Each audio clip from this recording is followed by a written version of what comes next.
சிம்மராசி அன்பர்களே, வருகின்ற மார்ச் மாதம் 29ஆம் தேதி திருக்கணித பஞ்சாங்கத்தின்படி சனிப்பெயர்ச்சி நடக்கிறது.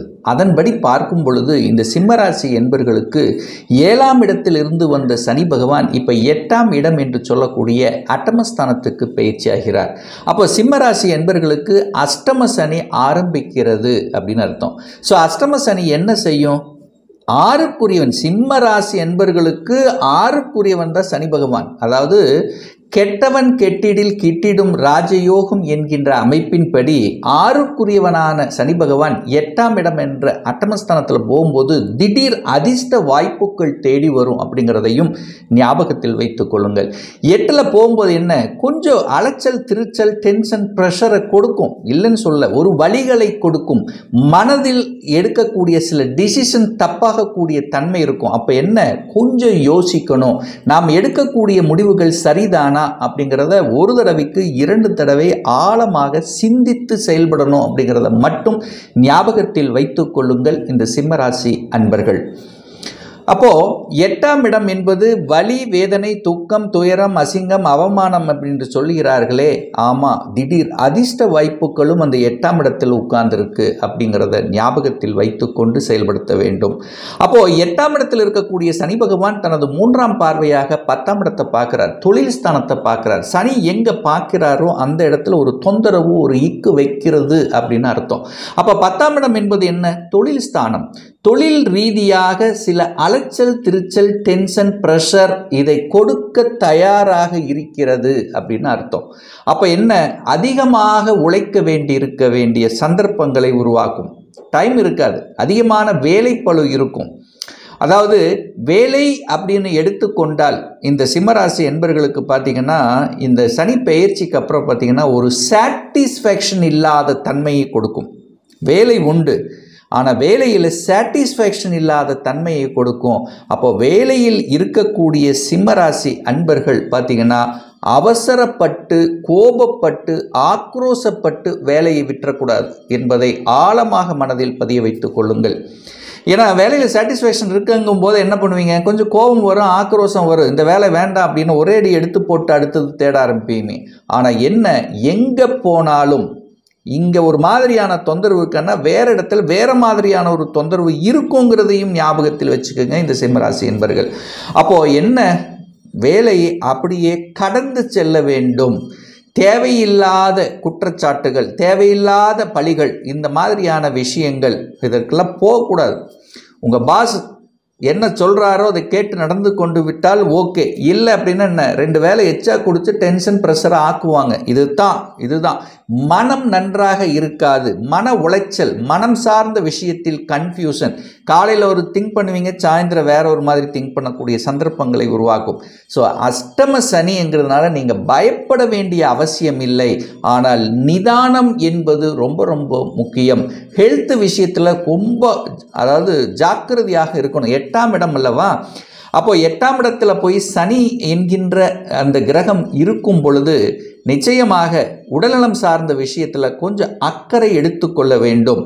வம்பு வழக்கு சம்பந்தப்பட்ட எந்த ஒரு விஷயத்துக்குள்ளேயும் போயிடக்கூடாதுங்கிறத ஆழமாக மனதில் பதிய வைத்துக் கொள்ளுங்கள். என்ன தேடி வரும், வம்பு வழக்கெல்லாம் உங்களை தேடி வரும், ஆனால் அதுக்குள்ளே இடம் கொடுக்கக்கூடாது. அப்படி அதுக்குள்ளே போனீங்கன்னா என்ன ஆகும், ஒரு 2.5 வருஷம் அதுக்குள்ளேயே சுற்றி சுழன்றிருக்கும், தீர்வு கிடைக்காது, ஒரு மாதிரியான வழிகளை உருவாக்கக்கூடிய தன்மையை கொடுத்து விடும். அப்போது வம்பு வழக்கு சம்பந்தப்பட்ட விஷயத்துக்குள்ளே போகக்கூடாதுங்கிறத ஞாபகத்தில் வைத்துக் கொள்ளுங்கள். அடுத்து கடனை வளர்க்கும் அப்படிங்கிற அமைப்புக்கு கொண்டு போயிடும். 6க்குரியவன் தனக்கு 3ஆம் இடத்துல போய் உட்கார்ந்துருக்கார்லவா. 6 என்பது கடன் எப்படின்னாலும் அது 3ஆம் தனக்கு வளர்ச்சி ஸ்தானத்தில் இருக்கும்போது கடனை வளர்த்து விடும். அப்போ சொந்த தொழிலில் அதாவது சொந்த தொழிலை செய்யணும் அப்படிங்கிற எண்ணங்கள் ஒரு சிலருக்கு உருவாக்கும். அப்போ என்ன, அந்த கொடுப்பினை உங்களுக்கு இருக்காங்கிறது பார்க்கணும். இல்லைன்னா இந்த அஷ்டம சனி காலத்தில் ஒரு சொந்த தொழில் பணத்தை மூலதனமாக போட்டு ஒரு இன்வெஸ்ட் பண்ணி செய்யக்கூடிய தொழில்களை சில டென்ஷன் ப்ரெஷர்களும் உங்களுக்கு சாட்டிஸ்ஃபேக்ஷன் இல்லாத தன்மைகளை உருவாக்கிவிடும். அப்போ இந்த டைம்ல இந்த சிம்மராசி என்பவர்களுக்கு நல்ல தசாபுத்தி நடக்குதாங்கிறது செக் பண்ணிக்கிறது ரொம்ப நல்லது. இல்லை என்றால் இந்த பணத்தை போட்டு செய்யக்கூடிய வேலைகள் ஆகாது.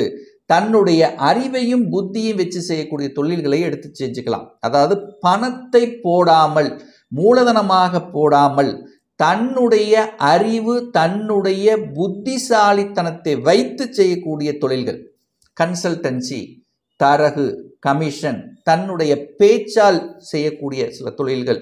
ஸோ இதுகளெல்லாம் செஞ்சுக்கலாமே ஒழிய அந்த பணத்தை போட்டு செஞ்சால் ஒரு லாக் ஆக வேண்டிய சுச்சுவேஷனை உருவாக்கிவிடும். ஸோ அதுக்கு இடம் கொடுக்க வேண்டாம் அப்படிங்கிறத ஞாபகத்தில் வச்சுக்கோங்க. அடுத்து அந்த சனி பகவான் 2ஆம் இடத்தை பார்க்குறார். குடும்பஸ்தானம் அப்படின்னு சொல்லக்கூடிய 2ஆம் இடத்தை பார்க்குற. 2ஆம் இடம்ங்கிறது என்ன? தனம், குடும்பம், வாக்கு. அப்போ தன விஷயத்தில் ரொம்ப ஜாக்கிரதையாக இருக்கணும். யாரை நம்பியும் பணத்தை முதலீடு செய்யக்கூடாது, யாரையும் நம்பியும் பணத்தை கொடுத்து விடக்கூடாது. அப்படி பணத்தை கொடுத்தால் அவ்வளவு சீக்கிரம் ரிட்டர்ன் ஆகாது, தொந்தரவு பிரச்சனை ஏற்படுத்தும். அப்போ பண விஷயத்தில் கவனம், எச்சரிக்கை அப்படிங்கிறத ஞாபகத்தில் வச்சுக்கோங்க. அடுத்து குடும்பம். குடும்பம் அப்படின்னா என்ன? தன்னுடைய கணவன் மனைவியாக இருக்கலாம், அல்லது தன்னுடைய கூட பிறந்தவர்கள். அந்த குடும்பம் விஷயத்தில் கொஞ்சம் விட்டு கொடுத்து அனுசரணையோடு போகணும். ஏன்னா இப்போ தான் இந்த ஒரு எதிர்மறை எண்ணங்கள், எதிர்மறை கருத்துக்கள் உங்களுக்கு தோன்றக்கூடிய வாய்ப்பு இருக்கும். ஒரு சிலருக்கு ஈகோ சம்பந்தப்பட்ட பிரச்சனைகள் வரும். அதாவது குடும்ப விஷயத்தில் ஒரு 3ஆம் நபர்கள் யாராவது உள்ள புகுந்து ஒரு கெடுப்பதற்கான வாய்ப்புகளை உருவாக்கும். அதுக்கு நீங்கள் இடம் கொடுக்கக்கூடாதுங்கிறத இந்த இடத்துல சொல்கிறேன். அதுக்காக எல்லாத்துக்கும் கெடுத்து விடுமா அப்படின்னா கிடையாது. ஒரு நல்ல தசாபுத்தி உங்களுக்கு நடக்கும்போது ஒன்றும் பண்ணாது. அதே சமயத்தில் இந்த சனி திசை நடக்குது, சிம்மராசி என்பவர்களுக்கு சனி திசை நடக்குதுன்னா நிச்சயமாக கெடுதலை பண்ணும். ஒன்று கடனை கொடுக்கும், நோயை கொடுக்கும், எதிர்ப்பை கொடுக்கும், பகையை கொடுக்கும், வம்பு வழக்கை கொடுக்கும், நல்ல இருக்க விடாது. ஸோ இந்த மாதிரியான தன்மையில் இருக்கக்கூடியவர்கள் கொஞ்சம் கவனமாக இருக்கணும், அனுசரணையோடு செல்லணும். மனமே இறைவன். ஸோ மனம் சார்ந்த விஷயத்தில் கொஞ்சம், அதாவது மனம் அப்படிங்கிறது என்ன? தாம் நினைக்கக்கூடிய செயல்கள்.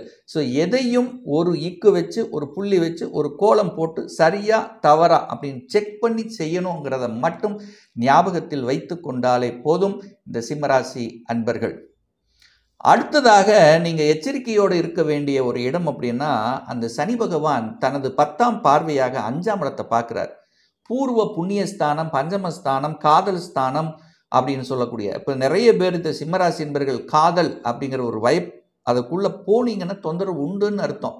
பிரச்சனை வரும். அதுக்காக எல்லாருக்கும் காதல் இருக்கிறவங்களுக்கு பிரச்சனை வரும்னு நான் சொல்ல வரல. வருவதற்கான வாய்ப்புகளை கொடுக்கிறது அப்படின்னு அர்த்தம்.